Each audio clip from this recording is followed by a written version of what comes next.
Bismillah walhamdulillah wassalatu wassalam ala rasulillah Muhammad bin Abdillah wa ala alihi wa sahbihi wa man wala wa la hawla wa la quwwata illa billah. Subhanaka la ilma lana illa ma 'allamtana innaka antal alimul hakim. Rabbi shrah li sadri wa yassir li amri wa hlul 'uqdatam min lisani yafqahu qawli. Amin ya rabbal alamin. Yang mulia, yang terhormat, kami ucapkan segenap kepada tokoh-tokoh agama, para habaib, para tuan-tuan guru, para ustadz Habib As'ad Al-Baiti, dan kepada guru kita Al-Ustadz Muhammad Ainani, dan kepada Al-Ustadz Zakhrul Razi yang beliau adalah khadimul majlis al-mubarak. Mudah-mudahan majlis beliau adalah majlis yang diberkahi oleh Allah Subhanahu wa ta'ala. Dan kepada segenap tuan-tuan guru habaib yang lain yang tidak bisa saya sebutkan satu persatu nama beliau, tanpa mengurangi rasa cinta dan hormat kami, kita doakan mudah-mudahan para tokoh agama kita, mudah-mudahan mereka diberi panjang umur, sehat walafiat, selalu dalam penjagaan Allah Subhanahu wa ta'ala. Amin ya rabbal. Dan kepada tokoh-tokoh masyarakat yang hadir dan juga kepada sahibul hajah, kita juga doakan mudah-mudahan mereka semua selalu diberi panjang umur, sehat walafiat, diberi ketabahan, keistiqomahan, bisa membina masyarakat dan daerah sehingga menjadi baldatun thayyibatun wa rabbun ghafur. Amin ya rabbal. Hadirin hadirat rahimakumullah, alhamdulillah, kita panjatkan puji syukur kehadirat Allah Subhanahu wa ta'ala atas segala limpahan anugerah, hidayah, inayah, taufik, rahmat dan nikmat Allah. Ni'matul Islam, ni'matul iman, dan nikmat kita semua menjadi umat baginda Muhammad sallallahu alaihi wasallam. Nikmat kita diberi panjang umur, sehat walafiat. Nikmat hati kita diketuk oleh Allah, langkah kita diringankan oleh Allah untuk duduk di majlis yang mulia, di bulan yang mulia, di malam yang mulia, mengenang peristiwa sejarah makhluk yang paling mulia dan memperingati haul orang-orang yang mulia bersama orang-orang yang mulia. Mudah-mudahan kita semua menjadi hamba yang mulia dunia dan di akhirat. Amin ya rabbal alamin. Hadirin hadirat rahimakumullah, bagaimana kita tidak mulia? Kita berada di bulan yang agung, di majlis yang penuh berkah, di majlis yang di dalam majlis ini kita banyak mengambil warisan Nabi Muhammad SAW, yaitu ilmu agama. Innal anbiya'a lam yuwarrithu dinaron wala dirhama. Sesungguhnya para nabi dan para rasul semenjak Nabi Adam, Nabi Nuh, Nabi Idris sampai Nabi kita Muhammad sallallahu alaihi wasallam, warisan mereka para nabi bukan uang rupiah maupun dolar. Warisan mereka bukan mobil mewah atau rumah mewah. Wa innama warathul ilma. Warisan mereka para nabi yang bisa mengangkat derajat kita tinggi di hadapan Allah, yaitu ilmu agama yang kita dapatkan di majlis yang mulia ini. Alhamdulillah.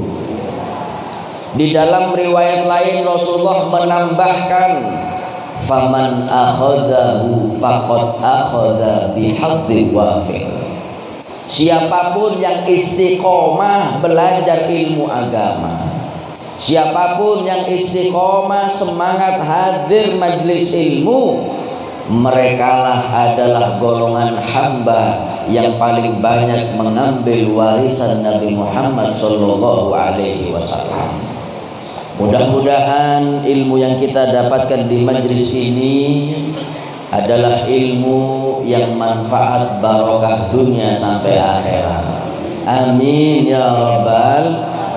Tapi maaf hadirin hadirat yang dirahmati oleh Allah, kita tahu ilmu agama adalah warisan Nabi Muhammad. Kita tahu ini adalah warisan dari orang yang kita cintai.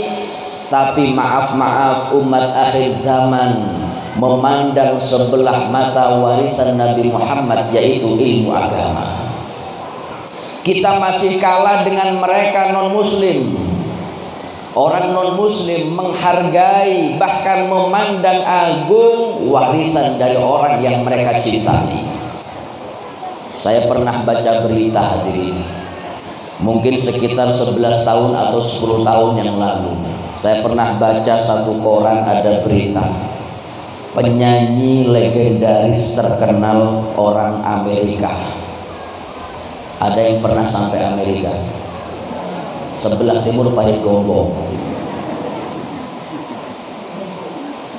Penyanyi legendaris terkenal orang Amerika mati atau meninggal dunia. Setelah meninggal warisannya dilelang, mobilnya dijual dilelang, kemudian rumahnya juga dilelang. Bahkan yang saya baca bukan hanya mobil dan rumahnya yang dilelang, maaf, kaos yang dipakai nyanyi, kaos bekas ini, insya Allah masih bercampur keringat, insya Allah belum dicuci. Kaos yang dipakai nyanyi dilelang, kalau rupiah dengan harga 3 miliar.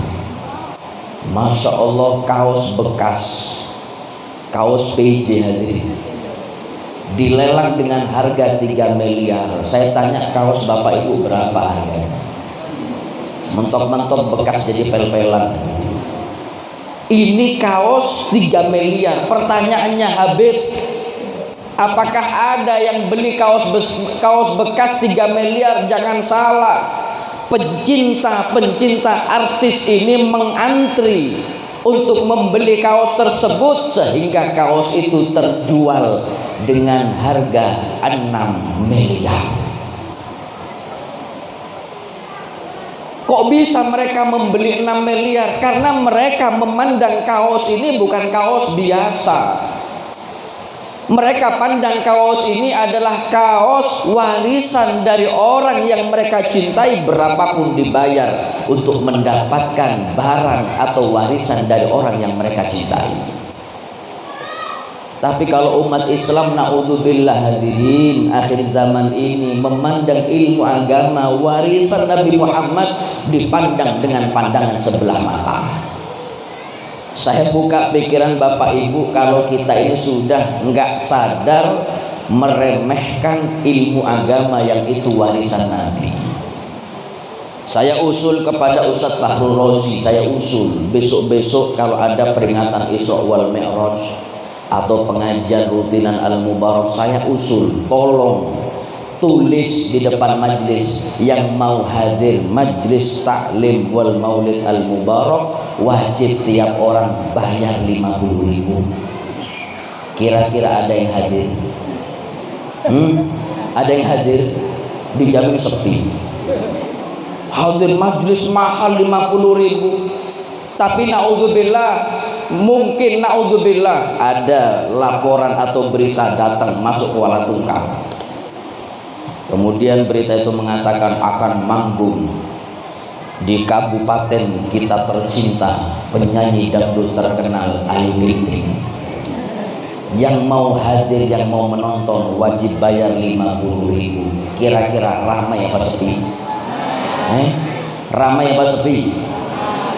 Mengapa ramai? Murah deh. 50.000 kita anggap murah, padahal harganya sama. 50.000 untuk hadir majlis Al-Mubarak kita anggap mahal, tapi kalau untuk majlis konser hadir kita anggap murah. Ini salah kita. Makanya hadir majlis seperti ini gratis, nggak ada dipungut biaya. Enak hadirin, sudah gratis, dapat air, dapat jajan, dapat kue. Berangkat ke majlis lapar, pulang kenyang, alhamdulillah. Sudah gratis, insya Allah yang hadir dapat syafaat Nabi, amin Allahumma. Sudah gratis, insya Allah yang hadir dapat ilmu yang barokah, amin Allahumma. Enak gratis. Kok bisa gratis kita hadir majelis ilmu seperti ini? Karena tiket kita ini mahal. Tiket orang yang belajar ilmu agama di majelis ilmu itu mahal, nggak bisa dibeli dengan harta ataupun jabatan. Karena tiket hadir majelis seperti ini adalah murni hidayah dan taufik dari Allah Subhanahu wa ta'ala. Kita sudah hafal hadisnya, man yuridillahu bihi khairan yufaqihu fiddin. Apa kata Rasulullah? Kalau Allah menginginkan hamba itu menjadi hamba yang baik, hamba itu dituntun oleh Allah untuk paham atau belajar ilmu agama. Inna dunya yu'tiha Allah man yuhib wa man la yuhib. Kata Nabi Muhammad, dunia ini dan seisinya Allah sudah bagi. Semua pasti mendapatkan dunia dan sudah dijamin oleh Allah, semua dapat dunia. Yang beriman dapat jatah dunia, yang ahli ibadah dapat jatah dunia, yang maksiat dapat jatah dunia. Bahkan yang tidak beriman pun lebih banyak mendapatkan dunia dari Allah. Semua pasti mendapatkan dunia, walakin la yu'til ilma illa man yuhibbuhu minal abrar. Tapi kalau ilmu agama Allah enggak berikan kepada semua hambanya, kecuali Allah pilih hambanya, dan itu adalah hamba khususiyah Allah Subhanahu wa ta'ala. Alhamdulillah. Jadi kita ini hadirin, kita ini adalah hamba pilihan Allah, maka kita harus bersyukur kepada Allah bisa hadir di majelis ilmu. Ilmu ini lebih mulia daripada harta. Sayyidina Ali bin Abi Thalib beliau mengatakan, al-ilmu khairun minal mal. Ilmu itu lebih mulia daripada harta. Li'annal ilma yahrusuka wa anta tahrusul mal. Kalau kita punya ilmu agama, tahu halal, tahu haram, tahu hak mana yang batil. Kalau kita punya ilmu enak, ilmu yang akan menjaga kita supaya enggak maksiat. Tetapi beda dengan harta kita yang sibuk menjaga harta. Makanya bapak ibu silahkan, mau sekolahkan anaknya silahkan. Habib, saya ingin punya anak jadi dokter, bagus. Saya ingin punya anak jadi pejabat, bagus. Ingin punya anak jadi dokter, jadi presiden pun bagus. Tapi jangan lupa, sebelum anak kita menjadi itu semua, bekali mereka ilmu agama. Maka daripada itu hadirin, nggak ada baiknya orang yang malas belajar ilmu agama, karena di dalam orang tersebut ada sifat al-jahlu, kebodohan. Wa fil jahli qoblal mauti mautun li ahlihi. Kata ulama dalam syair Arabnya, orang yang malas hadir majelis ilmu, malas belajar ilmu agama, Meskipun zahirnya mati, meskipun zahirnya hidup, tapi hakikatnya sudah mati duluan. Fa'ajsaduhum qoblal kuburi kuburu. Orang yang malas belajar ilmu agama, orang yang jahil, orang yang bodoh, meskipun zahirnya belum terkubur, tapi jasadnya, hakikatnya sudah terkubur duluan. Makanya kalau kita ngelihat orang yang malas belajar ilmu agama, kita tetap disunahkan salam kepada mereka, tapi tambah salam kita hadirin, tambah assalamualaikum ya ahlal kubur. Loh beb, saya belum mati. Memang belum mati hadirin. Zahirnya belum mati, zahirnya belum terkubur karena ada sifat al-jahlu, malas belajar ilmu agama. Maka hakikatnya sudah mati duluan dan terkubur duluan. Gak ada manfaatnya orang yang bodoh. Kita bersyukur kepada Allah, mudah-mudahan kita memohon kepada Allah, mudah-mudahan ilmu kita manfaat barokah dunia dan di akhirat. Ilmu sudah kita dapatkan, tapi jangan kita sembarang belajar ilmu. Kita harus tahu siapa guru kita. Kita harus tahu siapa guru kita. Kita harus belajar ilmu kepada orang yang mempunyai sanad keilmuan dari guru ke guru, guru ke guru, menyambung sampai Nabi kita Muhammad sallallahu alaihi wasallam. Al-isnadu minad-din. Abdullah bin Mubarak radhiyallahu taala anhu, beliau mengatakan sanad keilmuan ini termasuk kepentingan dalam Islam. Laulal isnad laqala man syaa ma syaa. Kalau sanad ilmu ini enggak penting dalam Islam, semua ini berhak membahas ilmu agama sesuai hawa nafsunya. Na'udzubillah. Hati-hati, zaman sekarang ini sudah zaman fitnah. Jangan asal mengangkat satu orang viral, baik di televisi atau di YouTube, langsung kita jadikan guru. Jangan dulu hadirin. Kita harus tahu yang kita ikuti dia punya sanad ilmu nyambung sampai Rasulullah atau tidak. Kita alhamdulillah punya tuan guru di Kuala Tungkal, ada Ustadz Muhammad Ainani, ada Ustadz Fakhrul Razi. Nggak usah dilakukan lagi, ilmu mereka bisa dipertanggungjawabkan, sanad keilmuannya menyambung dari guru beliau sampai Nabi Muhammad SAW. Ada satu cerita terjadi di Surabaya. Ada sepasang suami istri atau orang tua ingin punya anak, anaknya yang berpendidikan sampai S3. Hingga akhirnya anaknya setelah sekolah SMA, anaknya dibawa ke Jakarta, masuk di fakultas yang ada embel-embel Islamnya. Orang tuanya Masya Allah ahlu sunnah wal jamaah, tahlilan, yasinan, maulutan, Isra Mi'raj, istiqomah. Anaknya dibawa ke Jakarta, dimasukkan ke satu fakultas, yang penting ada Islamnya. Yang salah orang tuanya. Orang tuanya tidak perhatian, anaknya belajar Islam kepada siapa gurunya. Yang penting Islam, insya Allah baik. Sudah, anaknya belajar di fakultas tersebut.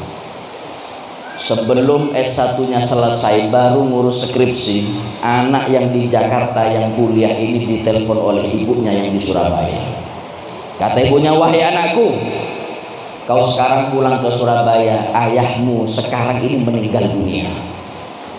Itu anak yang di Jakarta yang kuliah langsung beres-beres baju, berangkat ke bandara, terbang ke Surabaya. Yang di Surabaya mungkin kelamaan nunggu anak gak datang-datang.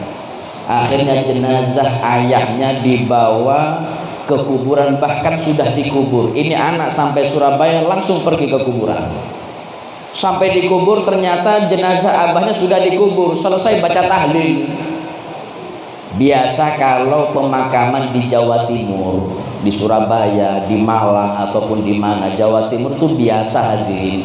Selesai pemakaman itu biasa ada satu kiai atau ustadz tuan guru yang berdiri mewakili keluarga almarhum. Ada satu ustadz berdiri mengatakan, hadirin, Saya mewakili keluarga almarhum mengucapkan banyak terima kasih karena sudah mengantar almarhum sampai tempat terakhirnya. Kalau almarhum punya salah, khilaf, tolong halalkan, ridho, maafkan. Kalau ada urusan utang piutang dengan almarhum, silahkan urus dengan anaknya. Anak yang sekolah di Jakarta itu hadir. Ini urus langsung dengan anaknya. Kemudian kata kiai ini, sebelum kita pulang, saya umumkan sebagaimana adat di Surabaya, selesai ada yang meninggal, saya umumkan mulai nanti malam sampai malam ke-7 ada acara pembacaan tahlil di kediaman almarhum. Ini anak yang sekolah di Jakarta, yang di fakultas katanya Islam, mendengar kata tahlil, ini anak marah. Kata anak ini, berdiri itu anak, mik kiai dirampas sama anak ini tanpa akhlak, dirampas. Kata anaknya apa? Hadirin, saya putra pertama dari ayah saya meninggal ini. Saya katakan nanti malam mau sampai malam 7, 40, 100 ribu, saya katakan nggak ada acara bacaan tahlil. Karena tahlil itu adalah perbuatan bid'ah dan sesat. Nggak ada di zaman Nabi, sahabat nggak ada yang tahlilan. Anaknya langsung mengeluarkan dalil, qala ta'ala, qala Rasulullah. Anaknya ceramah di kuburan. Kata anaknya, intinya nggak ada tahlil-tahlilan. Percuma kita baca tahlil, yasin, doa kepada yang mati, nggak akan sampai. Biar yang mati, urusan dia dengan Allah. Sudah, setelah ceramah, kiai sudah sepuh hadirin. Makanya kita jangan meremehkan ulama-ulama yang sudah sepuh. Ilmunya itu luas, pengalamannya juga jauh. Kata kiai dengan santai, wahai anakku, sudah kau ceramah? Sudah Tuan Guru. Boleh saya minjem mic-nya? Silahkan. Kata kiai, hadirin sudah mendengar dari anak almarhum bahwasanya nanti malam agak ada pembacaan tahlil. Ini orang-orang geram semua hadirin sama anaknya. Kalau di Jawa, di Malang, kelompok yang biasanya mengatakan tahlil bid'ah, maulid sesat, syirik, ini biasa terkenal dengan PJMM, Persatuan Jenggot Morat Marit. Tapi beda dengan saya. Kalau saya PJMG, Persatuan Jenggot Rapi Gagah. Ibu-ibu gak boleh protes. Kata kiai sudah mendengar dari anaknya, nanti malam gak ada tahlil, gak apa-apa. Karena memang tahlil bukan sesuatu yang wajib dalam Islam. Jadi saya ralat pengumumannya nanti malam gak ada tahlil. Karena kata anaknya percuma kita baca doa, yasin, tahlil kepada yang mati gak akan sampai. Jadi saya ulang, kata kiai, nanti malam gak ada tahlil. Tapi sebelum kita pulang ke rumah masing-masing, tolong aminkan doa saya. Kiai ini memimpin doa. Kata kiai, aminkan doa saya ingin doa khusus untuk orang atau jenazah ini. Kata yang hadir, siap kiai, kami mengaminkan doa sampean atau doa panjenengan. Kiai itu mengangkat tangan. Kata kiai memulai doanya, Allahumma ya Allah, adzibhu adzaban syadida. Kata kiai, ya Allah, saya memohon kepadamu ya Allah, tolong orang yang mati ini ya Allah, beri azab dengan azab yang sangat pedih ya Allah. Kata yang hadir, amin. Doa lagi, ya Allah, himpit jasad yang mati ini ya Allah hingga hancur tulang belulang. Kata yang hadir, amin kiai. Anaknya mulai bingung takut. Kata anaknya, kiai, kok doanya nggak bagus sama orang tua saya? Kata kiai, tenang nak, doa kepada yang mati gak akan sampai.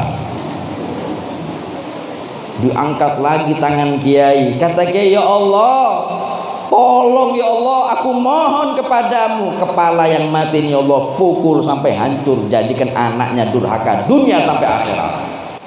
Kata yang hadir, amin Kiai, kabul Kiai.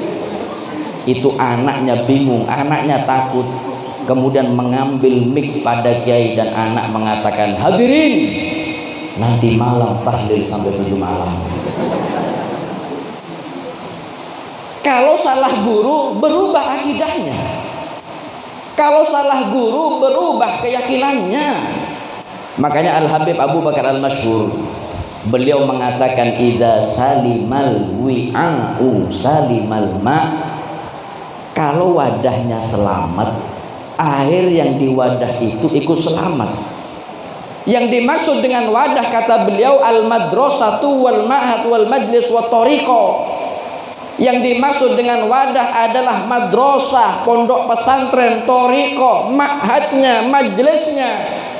Kalau majlisnya baik, gurunya bisa dipertanggungjawabkan sanad keilmuannya, maka air yang di wadah itu yang dimaksud dengan air al-ilmu wal ibadah. Ilmu dan ibadah yang di tempat tersebut akan ikut selamat dan ikut bersih. Makanya ilmu itu butuh sanad. Jangan kita belajar kepada guru yang gak punya sanad keilmuan. Jangankan untuk ilmu agama, hadirin, kalian tahu kalau penyanyi dangdut ingin terkenal, ingin masuk ke televisi, nggak gampang, harus ada tesnya. Masuk ke dapur rekaman yang terkenal nggak bisa gampang, ditanya belajar nyanyinya ke siapa, belajar goyangan ngecolnya dari siapa. Lu ditanya, oh belajar nyanyi saya dari fulanah ke fulanah, ila syaitonir rajim. Sepak bola juga gitu, hadirin. Mau masuk klub yang terkenal, ditanya belajar bolanya ke siapa, oh saya belajar dari Cristiano Ronaldo, beliau dari gurunya Maradona radhiyallahu ta'ala anhu. Kalau untuk ini butuh guru, apalagi ilmu agama. Maka daripada itu kita bersyukur, ilmu sudah kita dapatkan, guru sudah kita dapatkan. Makanya kita doakan mudah-mudahan guru kita semua diberi panjang umur, sehat walafiat. Amin ya rabbal. Kalau sudah ilmunya manfaat, majlisnya baik, gurunya sanad keilmuannya sampai Nabi Muhammad, maka kata Al-Imam Sahal At-Tasturi, famajalisuhum majalis khilafatin nubuwah. Majlis mereka adalah majlis yang hakikatnya adalah warisan dari majlisnya Nabi Muhammad sallallahu alaihi wasallam. Kalau sudah majlis ini warisan Nabi, insya Allah doa yang dipanjatkan dalam majlis ini insya Allah akan dikabulkan oleh Allah. Hajat-hajat kita insya Allah qabul dunia akhirat. Amin ya rabbal. Hingga dikisahkan di dalam kitab Al-Manhajus Sawi, di dalam kitab Al-Manhajus Sawi ada seorang ulama namanya Syekh Mansur bin Ammar. Ada yang kenal dengan Syekh Mansur bin Ammar? Mansur CS kenal? Ini Syekh Mansur bin Ammar. Beliau adalah seorang ulama karismatik.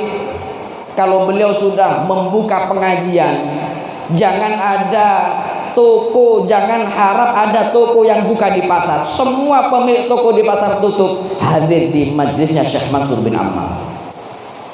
Yaum minal ayyam, suatu hari ada satu budak punya majikan, majikannya ahli maksiat, majikannya zalim, senang mukul budaknya, menyiksa budaknya. Suatu hari budak ini diperintah oleh majikan, kata majikannya, wahai budakku, ini ada uang 4 dinar. Kau sekarang belanja ke pasar, jangan telat, kalau telat saya pukul, saya cambuk engkau.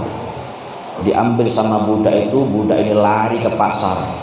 Ketika mau belanja, dilihat toko yang ada di pasar tutup semua. Budak ini bingung, Biasa jam sekian ini sudah semua buka toko di pasar, kok sekarang tutup. Ada satu orang pakai sarung, pakai peci, seakan-akan buru-buru mau hadir majelis. Budak ini tanya, Pak, saya mau tanya, ini kok belum buka toko yang ada di pasar? Kata orang ini, maaf, sekarang ini waktunya Syekh Mansur bin Ammar buka majelis. Kalau sudah beliau buka majelis, jangan harap ada toko yang buka. Semua yang punya toko di pasar hadir di majelisnya Syekh Mansur bin Ammar. Lah terus bagaimana saya ini disuruh majikan untuk belanja? Kalau telat saya dipukul. Kata orang dia, sudah kau tunggu majelis selesai, insya Allah ini buka. Budak ini mikir, ya Allah, kalau saya nunggu toko buka di pasar sendiri, emang nggak ada teman, ya sudah, saya nggak apa-apa hadir di majelisnya Syekh Mansur bin Ammar. Akhirnya budak itu ikut hadir di majelisnya Syekh Mansur bin Ammar, duduk paling belakang. Budak ini niat nawaitu hadir majelis taklim, nawaitu nunggu toko buka, duduk di belakang. Ketika Syekh Mansur bin Ammar memberikan kajian, selesai pengajian, Syekh Mansur bin Ammar memberikan pengumuman kepada yang hadir. Wahai hadirin, kata Syekh Mansur bin Ammar, man lahu arba' dananir falahu arba' da'wat mustajabah. Kata Syekh Mansur bin Ammar, hei hadirin, yang punya uang 4 dinar berikan kepada saya akan balas nantinya 4 doa yang insya Allah dikabulkan oleh Allah. Ini orang tolah-toleh, belum ada yang buka toko, belum ada penghasilan. Memang kalau sudah orang ini masalah fulus, masalah uang, tolah-toleh. Ini nggak ada yang buka toko, nggak ada penghasilan. Kata Syekh Mansur bin Ammar, yang punya uang 4 dinar berikan kepada saya balas 4 doa. Budak itu bonek itu bondo nekat. Kata budak yang duduk di belakang, Syekh, anallahu, Syekh, saya punya uang 4 dinar. Kata Syekh Mansur bin Ammar, sini, berikan kepada saya. Diberikan kepada Syekh Mansur bin Ammar 4 dinar oleh budak itu, ditagih sama budak, Syekh, kau sudah janji tadi yang memberi 4 dinar dapat 4 doa. Kata Syekh Mansur bin Ammar, kau mau minta doa apa? Budak ini mengatakan, Syekh, saya ini adalah seorang budak, saya ini ingin merdeka, tolong doakan kepada Allah di majelis ini. Barokah saya hadir majelis ilmu, mudah-mudahan Allah gerakkan hati majikan saya supaya majikan saya membebaskan perbudakan ini. Saya ingin jadi manusia biasa, Syekh. Syekh Mansur bin Ammar mengangkat tangannya, Allahumma a'tik raqabat hadza fulan. Kata Syekh Mansur, ya Allah, barokah budak ini hadir di majelis ilmu, ya Allah, gerakkan hati majikannya supaya dia dimerdekakan oleh majikannya, diamini oleh satu majelis. Kata Syekh Mansur bin Ammar, doa 1 selesai, kau minta doa yang kedua apa? Kata budak, wahai Syekh, doakan, saya ini punya majikan ahli maksiat, jarang sholat, kalau puasa nggak pernah puasa, tapi ikut lebaran. Banyak orang tungkal nggak puasa, kalau lebaran sibuk beli baju baru. Hidupnya maksiat. Tolong doakan Syekh, barokah saya hadir di majelis ilmu, doakan kepada Allah, mudah-mudahan Allah memberikan hidayah kepada hati majikan saya supaya majikan saya bertobat kepada Allah. Diangkat tangan Syekh Mansur bin Ammar, berdoa kepada Allah, ya Allah, barokah budak ini hadir di majelis ilmu, berikan hidayah kepada majikannya supaya bertobat kepadamu. Diamini oleh satu majelis. Doa ketiga apa? Kata budak ini, doa yang ketiga ini yang paling penting, Syekh. Apa doa yang ketiga? Tolong doakan sama Allah, berkah saya hadir di majelis ilmu, tolong doakan, mudah-mudahan Allah memberi saya rezeki 4 dinar. Lah kok nanggung minta sama Allah 4 dinar? Iya, uang saya berikan bukan uang saya tadi itu, Syekh, itu uang majikan saya. Loh, kok kau berikan kepadaku? Iya, sudah, nggak apa-apa, Syekh. Makanya doakan sama Allah, berkah saya hadir di majelis ilmu seperti ini, saya diberi uang 4 dinar, saya akan bayar utang kepada majikan. Mengangkat tangan Syekh itu berdoa, ya Allah, barokah budak ini hadir di majelis ilmu, ya Allah, beri dia rezeki 4 dinar atau lebih dan berkailah. Diamini oleh satu majelis. Yang keempat, doa terakhirmu apa? Kata budak, doa terakhir saya, tolong doakan kepada Allah barokah saya hadir di majelis ilmu seperti ini. Mudah-mudahan dosa saya, dosa majikan saya, dosa pian Syekh Mansur bin Ammar dan yang hadir diampuni oleh Allah Subhanahu wa taala. Syekh Mansur bin Ammar mengangkat tangan, ya Allah, berkah budak ini hadir di majelis ilmu, ampunilah dosa kita semua ya Allah dan dosa majikannya. Sudah diamini oleh satu majelis. 4 doa selesai. Ditutup majelis. Ketika ditutup majelis, sudah orang pulang ke rumah masing-masing, buka tokonya masing-masing. Budaknya ini bingung hadirin. Mau belanja nggak punya uang. Sudah telat, uangnya habis. Ya sudah, kata budak, karena modalnya nekat, bondo nekatnya sudah, pulang juga bondo nekat. Dia nekat pulang ke rumah, subhanallah, dari jauh sudah melihat majikan sudah menunggu di depan rumah dengan cambuknya. Kata budak, mati ya, mampus aku. Sudah telat, gak bawa belanjaan, ya sudah, bismillah. Ketemu dengan majikannya, kata majikan, wahai budak, sudah telat, mana belanjaannya? Kata budak, saya minta 10 menit waktu, saya mau cerita. Setelah cerita kau terserah, mau cambuk saya, mau bunuh pun gak apa-apa. Kau mau cerita apa? Kata majikan. Saya tadi sudah ke pasar, wahai majikan. Sampai di pasar, toko ini tutup. Saya tanya, ternyata yang punya toko di pasar hadir di majelisnya Syekh Mansur bin Ammar. Saya bingung, daripada saya nunggu di pasar sendiri, saya hadir majelisnya Syekh Mansur bin Ammar.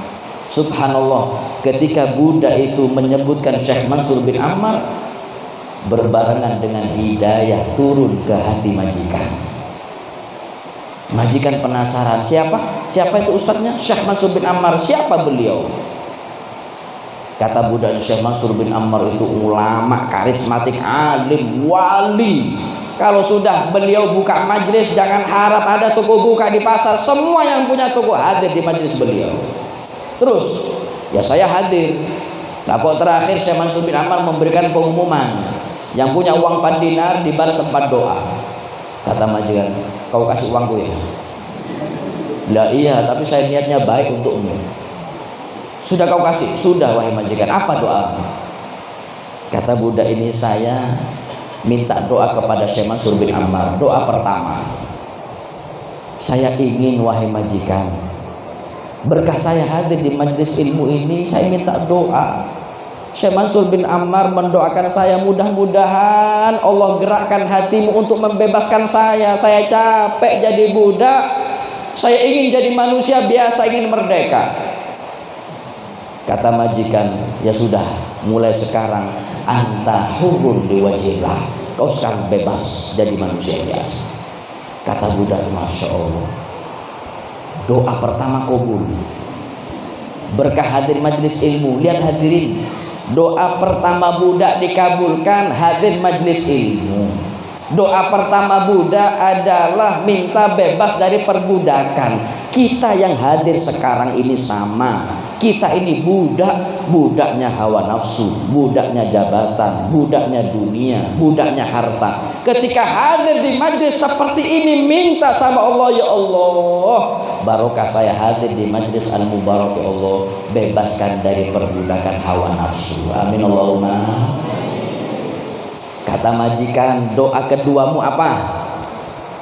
Doa keduaku, wahai majikan, saya ingin engkau ini bertobat kepada Allah. Saya minta doa kepada Syekh Mansur bin Ammar, berkah saya hadir di majelis ilmu, mudah-mudahan kau dapat hidayah, enggak maksiat lagi, kau taubat kepada Allah. Ingat, neraka itu azabnya pedih, selama-lamanya kau akan merasakan kesakitan. Menangis itu majikan, ambil wudhu, sholat 2 rakaat sholat taubat dan mengatakan, inni tubtu ilallah, sekarang saya sudah taubat kepada Allah. Lihat doa kedua dikabulkan oleh Allah, berkah hadir majelis ilmu. Doa kedua minta hidayah. Kita yang hadir juga sama. Mungkin ada di antara keluarga kita, anak kita, suami kita, istri kita, teman atau tetangga kita yang mereka masih jauh dari hidayah dan taufik dari Allah. Minta di majlis ini hadir. Mudah-mudahan ya Allah berkah hadir di majlis al-mubarak mereka dapat hidayah dan taufik dari Allah. Amin ya rabbal. Yang ketiga apa doamu, kata majikan? Yang ketiga, saya minta doa kepada Syekh Mansur bin Ammar. Mudah-mudahan saya diberi uang 4 dinar untuk nyaur utang. Kata majikan, uang 4 dinar jangan kau ganti, saya ganti uang, saya beri, saya tambahi uang engkau 4.000 dinar. 40.000 diganti 40 juta. Masya Allah. Doa ketiga kabul, berkah hadir majelis ilmu. Doa ketiga minta rezeki, kita sama hadir di majelis ini minta sama Allah. Mudah-mudahan barokah hadir majelis ilmu, rezeki kita ditambah oleh Allah, rezeki kita diberkahi oleh Allah. Amin ya rabbal. Doa keempat apa? Kata budak, doa keempat ini saya minta doa kepada Syekh Mansur bin Ammar. Berkah saya hadir majelis ilmu, mudah-mudahan dosa saya, dosa majikan dan dosa yang hadir di majelisnya Syekh Mansur bin Ammar diampuni oleh Allah. Kata majikan, kalau 3 doa pertama saya bisa mengabulkan, tapi yang terakhir ini bukan urusan saya, ini urusannya Allah. Nggak bisa saya mengabulkan yang keempat, ini urusannya Allah. Nggak tahu Allah ngabulkan atau tidak. Yang penting kau sekarang bebas jadi manusia biasa. Terima kasih, aku sudah bertobat dan ini uang 4.000 dinar kau bawa pulang. Sudah budak itu pergi. Di malam harinya ketika majikan itu tidur, fasami'a hatifan yahtif. Budak itu, maaf, majikan itu tidur seperti mendengar suara yang mengatakan, hei majikan, engkau kabulkan 3 doa kepada budakmu, apakah Allah tidak mau mengabulkan 1 doa? Kau lebih dermawan daripada Allah. Ketahuilah wahai majikan, sebelum kau mengabulkan 3 doa kepada budakmu, Allah sudah mengabulkan doa terakhir. Dosamu, dosa budakmu, dosa yang hadir di majlisnya Syekh Mansur bin Ammar sudah diampuni oleh Allah. Doa keempat minta ampunan daripada dosa kita. Kita hadir majelis ilmu sama.